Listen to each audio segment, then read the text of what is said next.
BJP రాష్ట్ర అధ్యక్షురాలు పురంధేశ్వరిపై YCP MP Vijayasai Reddy సెటైర్లు వేశారు. ఆమె నిలకడలేని నాయకురాలు అని ఎద్దేవా చేశారు. బీజేపీలో పార్టీ ప్రయోజనాల కోసం కాకుండా సొంత ప్రయోజనాల కోసం పనిచేస్తున్నారని విమర్శించారు.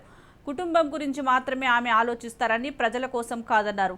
మద్యం ఆదాయంలో వైసీపీ నేతలపై ఆరోపణలు చేసే ముందు పురంధేశ్వరి ఆధారాలు సేకరించుకోవాలన్నారు. మద్యం విషయంలో తనపై ఎంపీ మిథున్ రెడ్డిపై లేనిపోని ఆరోపణలు చేస్తున్నారని మండిపడ్డారు. తనకు మద్యం, నాన్ వెజ్ అలవాటు లేదని తెలిపారు. ఏపీలో ఉన్న లిక్కర్ బ్రాండ్స్ ఏమున్నాయో తనకు తెలియదని చెప్పారు.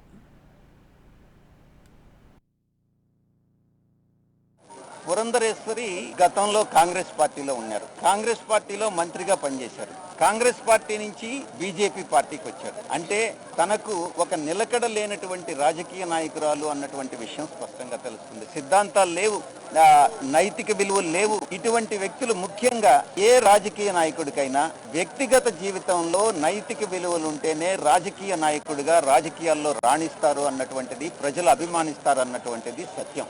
పురంధేశ్వరి గురించి చెప్పాలి. నేను ఎక్కువ మహిళ కాబట్టి మహిళల పట్ల మన పార్టీకి ఉన్నటువంటి గౌరవం కానీ మనం ఇచ్చేటటువంటి ప్రాధాన్యతను దృష్టిలో పెట్టుకొని పురంధేశ్వరి గురించి ఎక్కువ మాట్లాడను.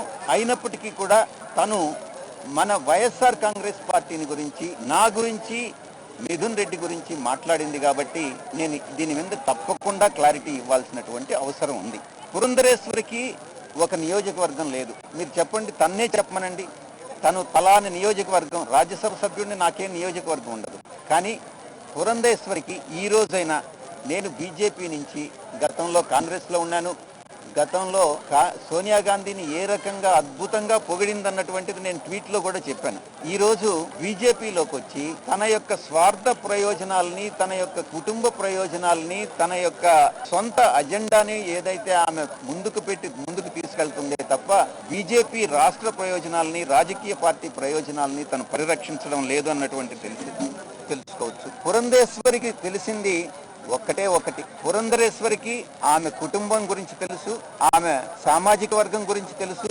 అంతేగాని రాష్ట్రాన్ని గురించి తెలియదు, రాష్ట్ర ప్రజల గురించి తెలియదు.